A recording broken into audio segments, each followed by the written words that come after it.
नमस्कार। हाँ, तो अपने चैप्टर शुरू कर रखा था हिंदू त्योहार और मेले।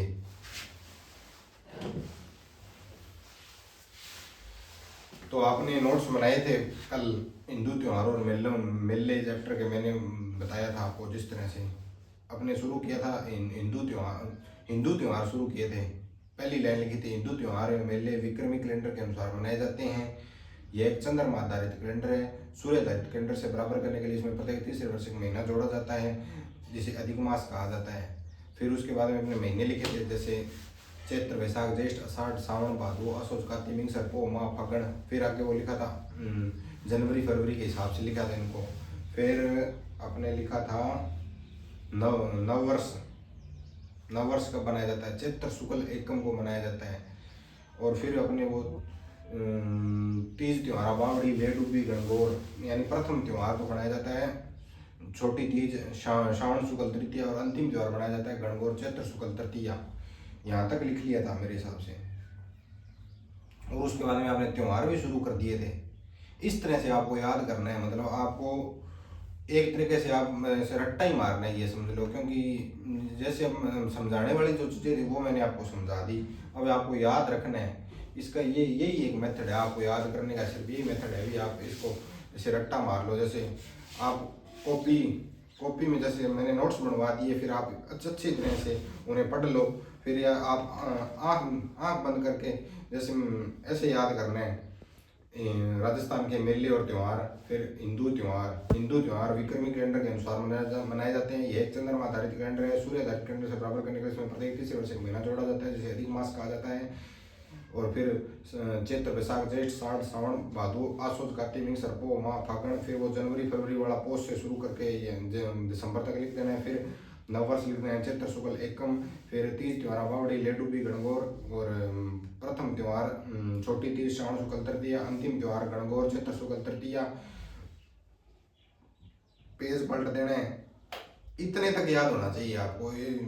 बार बार पढ़ोगे, प्रैक्टिस करोगे, रोज पढ़ोगे तो ऐसे हो जाएगा। बार बार पढ़ना पड़ेगा आपको, रोज रोज पढ़ना पड़ेगा। जैसे मैंने डेली, वैसे मैं 2 पेज मान, आप पूरा पेज मान लो, एक पेज दोनों साइड से, एक पेज तो नोट्स बनवा ही दूंगा। उसे आप यहाँ पे उसे 20 मिनट में ना या आधे घंटे में आप रिवाइज कर याद करोगे ना। 2-3 बार रिवाइज करने घंटा लग गया, और बाद में शाम या घंटा लग गया, अच्छी तरह से पढ़ लिया। फिर उसको याद करना है किताब बंद करके।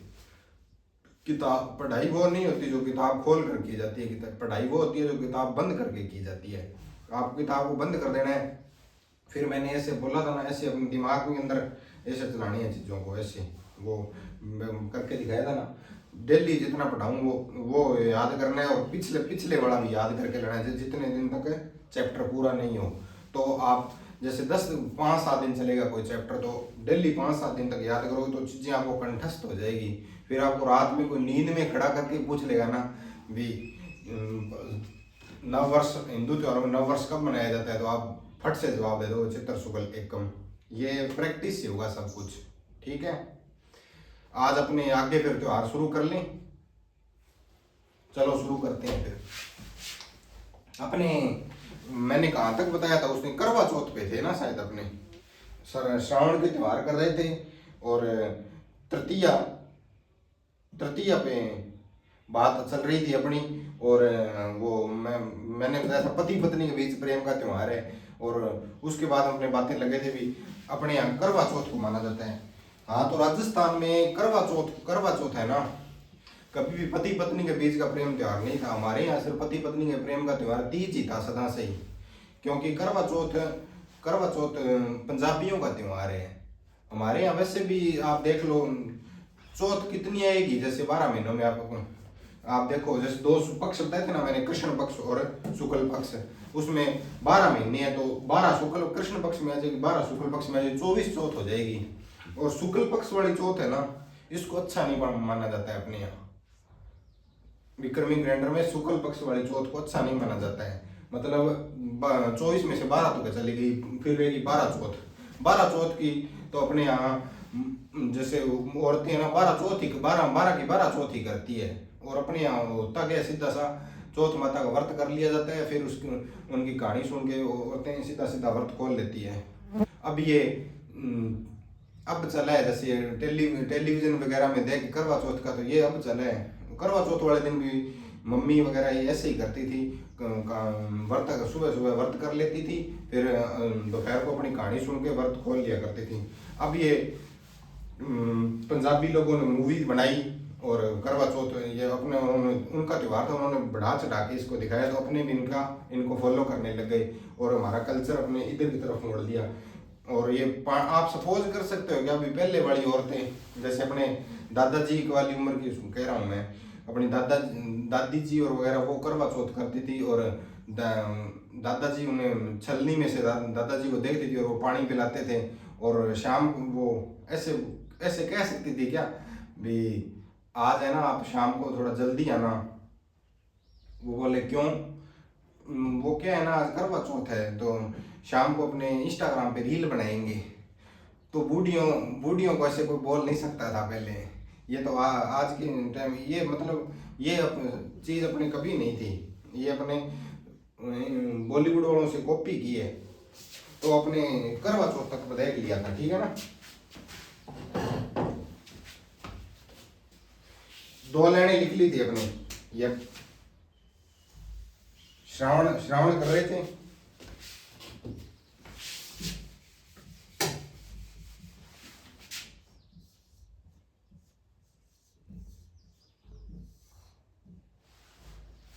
बीच में मैं राजस्थानी लैंग्वेज के शब्द भी यूज करूंगा, क्योंकि राजस्थान की कल्चर ही अपने पढ़ रहे हैं, इसको हिंदी में पढ़ा नहीं जा सकता, इसमें आप थोड़े बंदे बंदे हो जाते हो अगर हिंदी में पढ़ते हो तो, ठीक है। पहले वाली औरतें तो ऐसे होती थी कि तुम्हें महाराज बाहर ही रहा कर, तुम जब तक बाहर रहता है ना तब तभी घर में शांति रहती है। पहले डाकी जैसे लोग होते थे खेतों में काम करने वाले, वो काई का इंस्टाग्राम पे स्टोरी बना ले करवा चौथी काई की छलनी में देख ले, आप सोच ही सकते हो, ठीक है जी। अपने तृतीया लिखा था ना यहाँ पे, तृतीया। और पहला जयपुर की छोटी तीज प्रसिद्ध है, यह पति पत्नी के बीच प्रेम का त्योहार है। यह तीसरी लाइन को, यह प्रकृति प्रेम का त्योहार है। प्रकृति प्रेम क्यों? श्रावण का महीना होता है, बारिश वगैरह खूब होती है, प्रकृति हरियाली छाई रहती है, प्रकृति में हरियाली छाई रहती है, प्रकृति प्रेम का त्योहार भी कहती है इसको। यह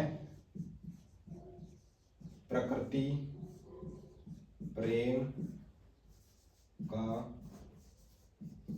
त्योहार है।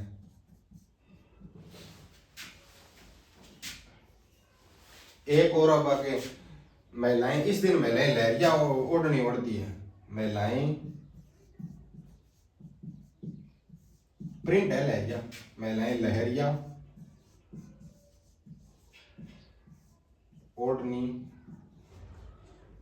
लहरिया ओढ़ती है। और अगला अगला पॉइंट लगाओ आप, लिखो सिंजारा। अब बताता हूँ सिंजारा क्या होता है। जब किसी लड़की की सगाई कर दी जाती है, सगाई कर दी, शादी में भी टाइम बाकी है, और उस बीच आपने मान लो तीज का त्योहार आ गया, तो ससुराल पक्ष से अपने क्या है, शादी को ना दो व्यक्तियों के बीच का संबंध नहीं माना जाता, बल्कि 2 परिवारों के बीच का संबंध माना जाता है। मतलब कोई भी शादी हो रही है किन्हीं के बीच, एक लड़के और लड़की के बीच नहीं हो रही, 2 परिवारों के बीच शादी हो रही है, अपने शादी का ये मतलब होता है। तो जैसे तीज आ गई तो लड़की को ससुराल पक्ष वालों की तरफ से जो कोई गिफ्ट उपहार भेजे जाते हैं तो उसे सिंजारा कहा जाता है। ये तीज पे भेजे जाते हैं। और सिंजारे भी 2 होते हैं, एक तो कुंवारा सिंजारा और एक है बेड़ा सिंजारा। मतलब शादी के बाद पहली तीज आती है ना, उस पे भी लड़की को उपहार भेजे जाते हैं, उसे बेड़ा सिंजारा कहते हैं। कुंवारा सिंजारा कुंवारी लड़की को भेजा जाता है, वो तब ससुराल पक्ष की ओर से भेजे जाने वाले उपहार। करवा चौथ पे जैसे आज आजकल गिफ्ट देते हैं, गिफ्ट देने का रिवाज है अपने यहाँ। तीज पे था वो रिवाज, यही देख लो आप, तीज पे गिफ्ट देते थे। करवा चौथ मतलब अपना त्योहार नहीं है, तीज पे अपने गिफ्ट देते थे।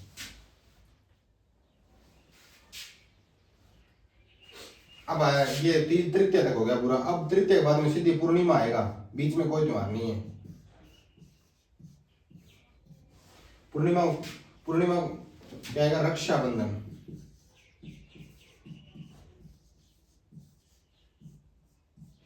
रक्षाबंधन दूसरा नाम है इसका नारियल पूर्णिमा।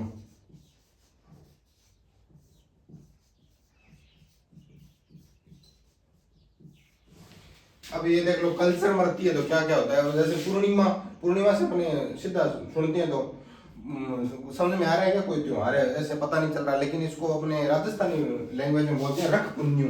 रख पुन्यू मतलब राखड़ी पूनम। रख पुन्यू है राखड़ी पूनम, मतलब राखड़ी पूनम मतलब रक्षाबंधन है। मतलब उससे नाम से ही पता चल जाता है, अगर राजस्थानी लैंग्वेज का अपने पता होता तो। ठीक है,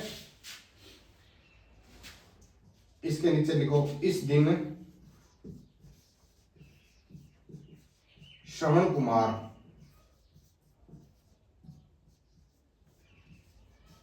की पूजा की जाती है। श्रवण कुमार के बारे में तो आप जानते ही होंगे। वो श्रवण कुमार जो अपने माता पिता को तीर्थ यात्रा कराने के लिए निकला था, अपने अंधे माता पिता को तीर्थ यात्रा कराने के लिए निकला था।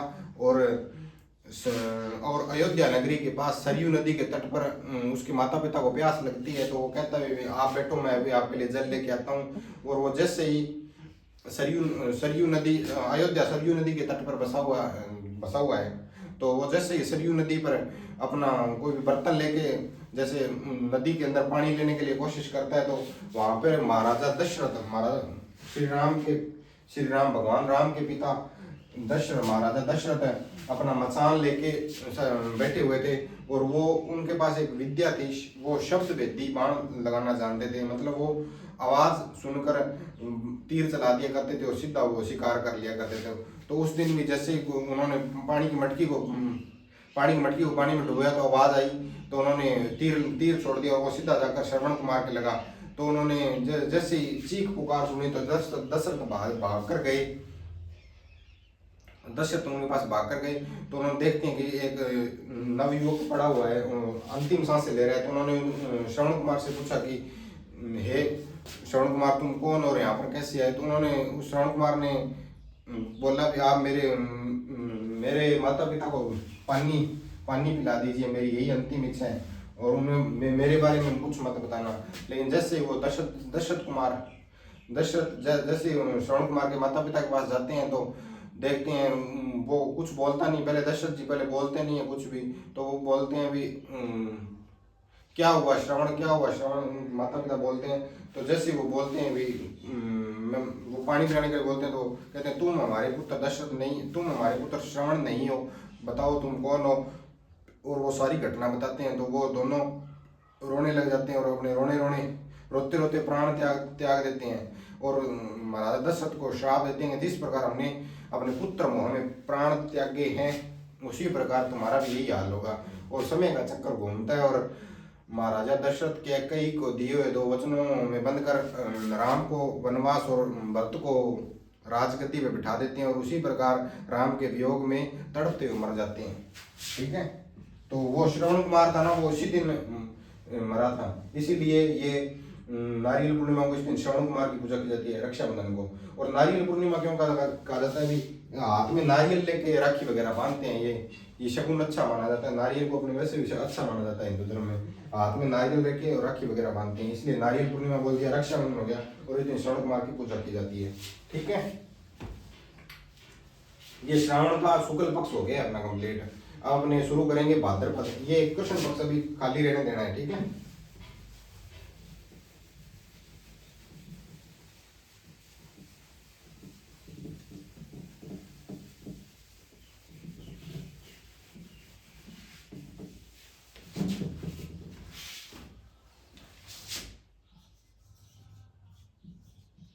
भाद्रपद। श्रावण के बाद में वो लिस्ट में देख लो आप, भाद्रपद है ना महीना, कहीं मैं गलत तो नहीं लिख रहा? 12 महीने लिखे थे ना आपने। इधर लिखो कृष्ण पक्ष,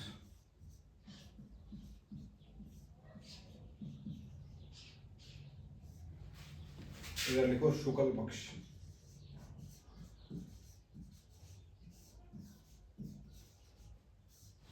इधर से शुरू करेंगे। पहले लिखो तृतीया,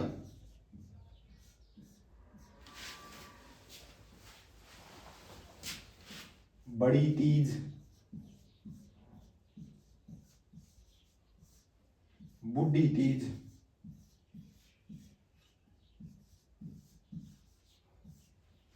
बड़ी तीज, बूढ़ी तीज, कजड़ी तीज, ये लिख लो, मैं बताऊंगा फिर। सातुड़ी तीज,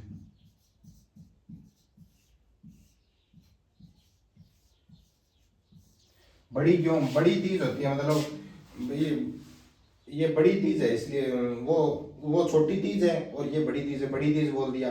बूढ़ी तीज, बड़ी है तो बूढ़ी हो गई, बड़ी बूढ़ी तीज हो गया। कजड़ी तीज भादवे का महीना है, आसमान में बादल छाए रहते हैं, मौसम मतलब कचलाया हुआ रहता है, तो इसलिए कजली तीज बोल दिया। और सभी सत्तू बना के खाते हैं तो इसे सातुड़ी तीज बोल दिया। ठीक है, ये चारों लिख लो। और छोटी तीज कहाँ की प्रसिद्ध थी, मैंने लिखाया था ना, जयपुर की छोटी तीज प्रसिद्ध है। तो इसके अंदर पॉइंट में आगे लिखो, बूंदी की बड़ी तीज प्रसिद्ध है, बूंदी की बड़ी तीज प्रसिद्ध है, ये लिख लिया। उसके बाद में आप लिखो षष्ठी या छठ, ऊब छठ,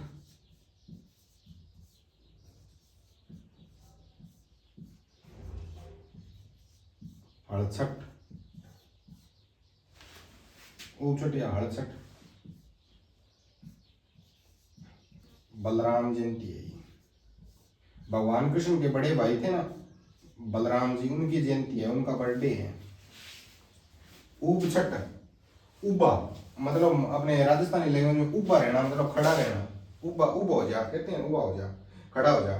तो ये इस दिन महिलाएं व्रत करती है, उस दिन सारा दिन खड़ी रहती है, खड़ी रहती हैं। और अपने यहाँ लड़कियों के व्रत का एकमात्र उद्देश्य है, व्रत करने का एकमात्र उद्देश्य है अच्छे वर की कामना है, तू अच्छे वर की कामना है, तो ठीक है।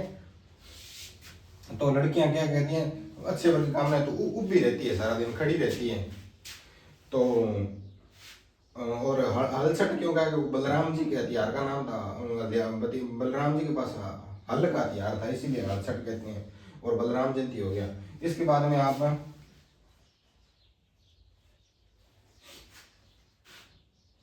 अष्टमी लिखो,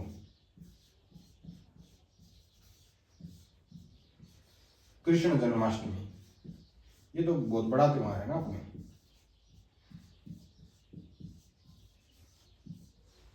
हर एक राजस्थान में हर एक गांव में मनाया जाता है कृष्ण जन्माष्टमी का त्योहार, तो बहुत बड़ा त्योहार है। गांव में वैसे कृष्ण जी को ठाकुर जी बोलते हैं। नवमी,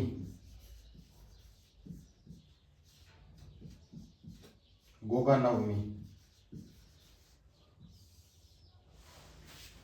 गोगा नवमी। आप देखना वो सावन होता है ना, मैंने पहला सावन बताया ना, सावन में क्या अपने रिवाज है एक, किसी भी लड़की का जैसे कोई नई शादी होती है ना, तो पहला सावन है ना उसको पीहर में रहने दिया जाता है। सारे कहते हैं इसको पहला सावन में पीहर में छोड़ो, कारण है जी कुछ चीजों के। पहले क्या होता था, आजकल तो थोड़ा खुला बना गया समाज में, पहले ससुराल होते थे ना वो ससुराल की तरह ही होते थे, आपको किसी से बात नहीं कर नहीं सकते आप, सारा दिन घूंघट रखना पड़ेगा आपको। और सब काम भी बहुत ज़्यादा होता था, चक्की पीसनी पड़ती थी हाथों से, आटा वगैरह पीसना पड़ता था। तो भी बोलते थे भी जैसे कोई जैसे 15-16 साल की लड़की है उसको उसकी शादी कर दी जाती थी, तो फिर बोलते थे भी इसको मायके जाना है जैसे, तो भाई इसको कहते थे पहला सावन है ना इसको छोड़ो, वहीं पे छोड़ो। क्यों, क्योंकि सावन में क्या होती है, रक्षाबंधन आपने बताया था ना, रक्षाबंधन पूर्णिमा को लिखी थी ना रक्षाबंधन। तो भाई इसने अब जैसे इसने अपने जीवन के जितने भी शादी से पहले जितने साल गुजारे हैं, उसमें ये रक्षाबंधन वहीं पे मनाती आई है, अपने भाई को राखी बांधती है। तो इस बार भी इसको पहली बार छोड़ दिया जाए और वहीं पे रक्षाबंधन मनाने दी जाए। इसीलिए उस लड़की को सावन में वहाँ पे रखा जाता था। और फिर उसके उसमें कुछ और बातें जो ऐसे जोड़ दी गई भी, सावन में अगर सास और बहू साथ में रहे तो सास की मौत हो जाती है, तो सास डरती हुई पहले बहू को भेज देती, कह देती है बेटा आप चले जाओ, कोई बात नहीं, आप चले जाओ, ठीक है।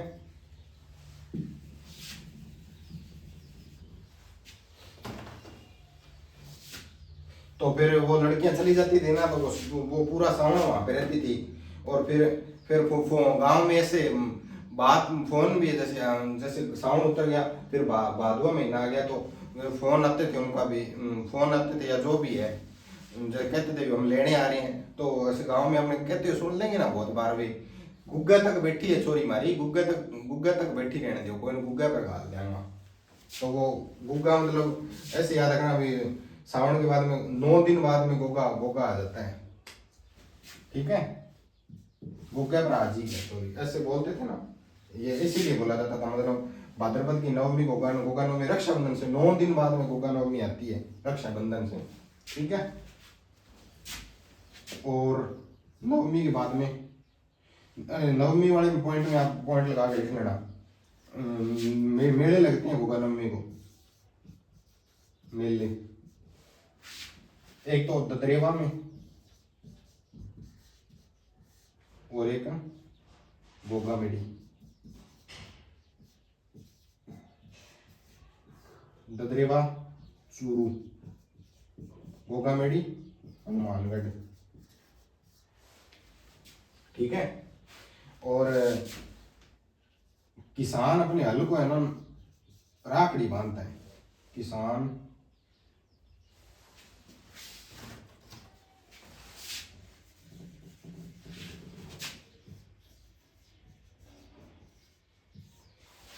रक्षाबंधन पर राखड़ी बांधी जाती है भी, ये हमारी रक्षा करे, भाई बहन ने भाई की इसलिए राखी बांधती हुई हमारी रक्षा करे। और किसान की रक्षा मान लो, किसान के लिए वो रक्षा करने वाला साधन है वो उसका हल है। तो रक्षाबंधन वाली जो राखड़ियां बांध जाती है ना, उस दिन वो किसान अपनी राखड़ियां बांध के हल को बांध देते हैं और 9 गांठ लगाते हैं उस राखड़ी में, ठीक है। किसान हल को 9 गांठ वाली राखी बांधते हैं,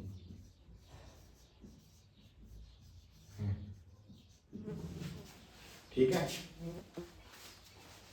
मैं यहीं पे लिख रहा हूँ, वो त्योहार तो वो कृष्ण पक्ष की है, लेकिन इधर लिख रहा हूँ यहाँ पे जगह नहीं है, ठीक है। नवमी के बाद में आ जाएगा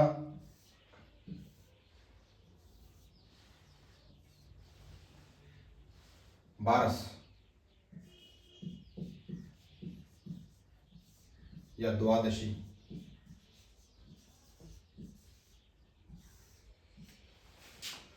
बोलते हैं इसे पक्ष बारस,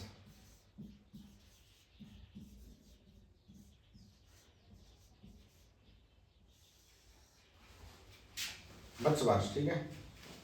इसमें लिखो आप, इस दिन बछड़े की पूजा की जाती है।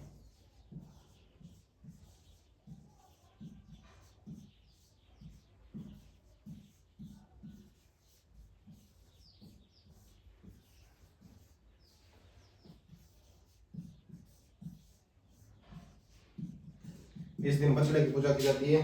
दूसरा पॉइंट लिखो, इस दिन चाकू का प्रयोग नहीं किया जाता, इस दिन चाकू का प्रयोग नहीं किया जाता, इस दिन चाकू का प्रयोग नहीं किया जाता। इसके पीछे भी एक कहानी है। एक राजा था, उसके 2 रानियां थी, सीता और गीता।